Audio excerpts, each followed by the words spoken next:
Hello student, कैसे हो आप लोग। Welcome to study classes. कैसे हो आप लोग। आशा करता हूँ आप लोग बहुत अच्छे होंगे, बहुत अच्छे होंगे। आज तक के हमने 2 लेसन कंप्लीट कर लिए। आज से हम तीसरा चैप्टर एंड लेसन नेम 2 चरों वाले रैखिक समीकरण पढ़ेंगे। और 9th में भी ये चैप्टर था और इसको थोड़ी ज़्यादा डिटेल पे हाई स्कूल में दिया हुआ है। ठीक है, तो चैप्टर है तीसरा, 2 चरों वाले रैखिक समीकरण। ठीक है, अगर वीडियो में पहली बार है तो प्लीज सब्सक्राइब एंड शेयर जरूर करना है सभी को। एंड चलते हैं अपने टॉपिक की ओर और बड़े ही ध्यान से समझते हैं और बड़े ही ध्यान से सॉल्व करते हैं। कोई कठिन काम है नहीं है, बड़े ही रिलैक्स तरीके से समझेंगे। पहले क्वेश्चन प्रैक्टिस टाइम 2.3.1 में क्या कह रहा है। पहले क्वेश्चन है, क्वेश्चन नंबर है पहला,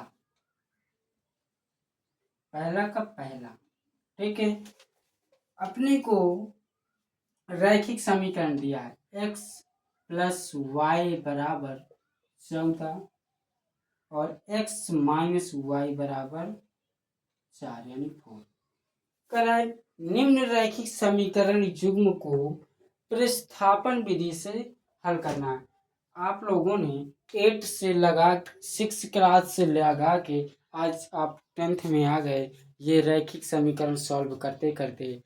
8 में भी 3 विधि बताई गई हैं, यहाँ पे भी कुछ विधियों से पूछा गया है।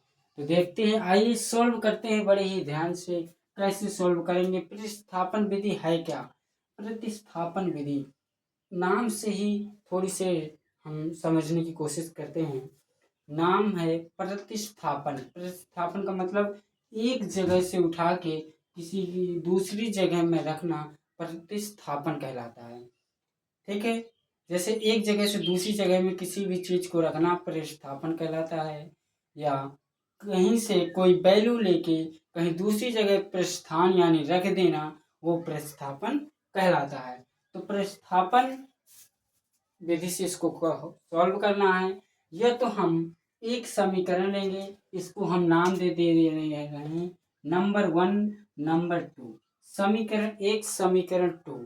ठीक है, ध्यान से समझना। और कैसे, यहाँ से हम चाहे x की वैल्यू y के पदों में निकाल लें और चाहे y के वैल्यू x के पदों में निकाल के समीकरण दूसरे में प्रतिस्थान यानी रख दें, तो वो प्रतिस्थापन विधि हो जाएगी। यानी यहाँ से हम x का मान निकालेंगे y के पदों में, वहाँ से निकालने के बाद जो x का मान हम y के पदों में यहाँ पे निकालेंगे, उसको समीकरण दूसरे में हम रख देंगे यानी प्रतिस्थापन कर देंगे।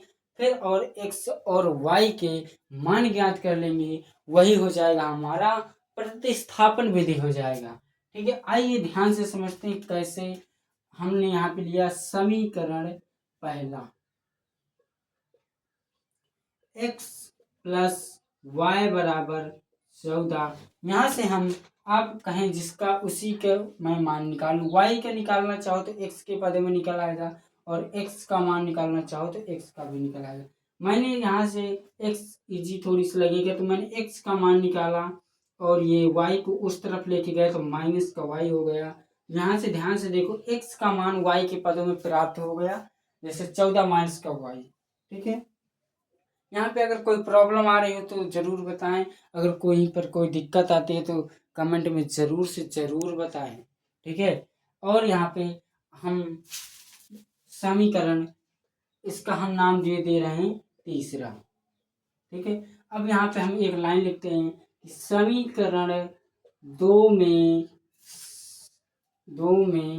समीकरण 3 को रखने पर या पुट करने पर। ठीक है, अब यहाँ पे हम रखते हैं समीकरण दूसरा क्या है, x माइनस का y बराबर 4। यहाँ से आप लोग x का मान रख के y का मान ज्ञात करो जब तक मैं इंक डालूं। अगर वीडियो में पहली बार है तो प्लीज़ सब्सक्राइब ज़रूर से ज़रूर करना है आप लोगों को, ठीक है, ताकि सभी तक वीडियो पहुंचती रहे और सभी को आनंद और अपना लक्ष्य दिखाई दे। ठीक,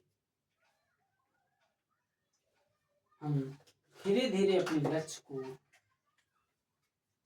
की ओर चलते हैं और नो टेंशन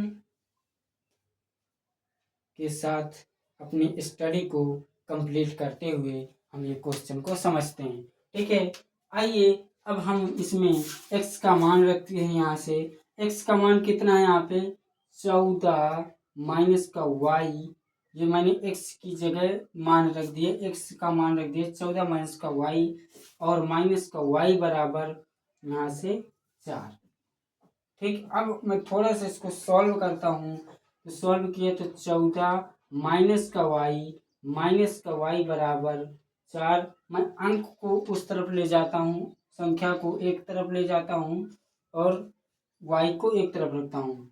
ये y माइनस माइनस के जुड़ जाएंगे, पर चिन्ह माइनस का रहेगा तो माइनस का 2y हो जाएगा और 4 ये उस तरफ जाएगा तो माइनस का 14। अब यहाँ से कितना आएगा, यहाँ से y का मान क्या निकल के आएगा, यहाँ से अगर काटो तो y x से x, सॉरी अब यहाँ पे नहीं काटो, ठीक, यहाँ पे अभी लिखा रहने दो। यहाँ पे क्या आया, यहाँ पे इसको मैं बटे में ले जाऊंगा, गुणे में है। y बराबर कितना आया, इधर क्या कितना बचा, माइनस का 10, 14 में जब 4 जाएगा तो कितना बचेगा 10 और नीचे माइनस का 2 से 2 कट जाएगा, y बराबर 5। y का मान यहाँ से निकल के आया कितना, 5। ठीक, यहाँ से y का मान निकल के आया अब 5। अब मैं इस y का मान यहाँ पे पुट कर देता हूँ। तो जैसे मैंने x का y का मान यहाँ पे कितना आया 5, अब इसमें घटाएंगे तो x का मान कितना निकल के आया 9। यहाँ पे मैंने x और y के मान ज्ञात कर लिए और ध्यान से देखो कैसे ज्ञात किए मैंने। अब इसको अगर एग्जाम में आप लोगों को परेशानी हो रही है कि क्या ये मेरा आंसर जो है ये सही है या गलत, तो चेक करने के लिए एक बड़ा ही आसान तरीका है। x और y के मान रखते हैं हम, किसी भी एक समीकरण में रख दो। मैंने इसमें रखा पहला, x का मान कितना है 9, बीच में प्लस y का मान कितना है 5, जोड़ो 9 5 14, जो कि यहाँ भी है, हमारा आंसर राइट है। इसमें भी रख के देखना है तो चेक कर सकते हो कैसे, 9 और माइनस y का मान कितना है 5, घटाओ कितना बचेगा 4, जो कि यहाँ भी 4 है। दोनों संतुष्ट हो रहे हैं और यहाँ पे हमारे मान बिल्कुल सही है।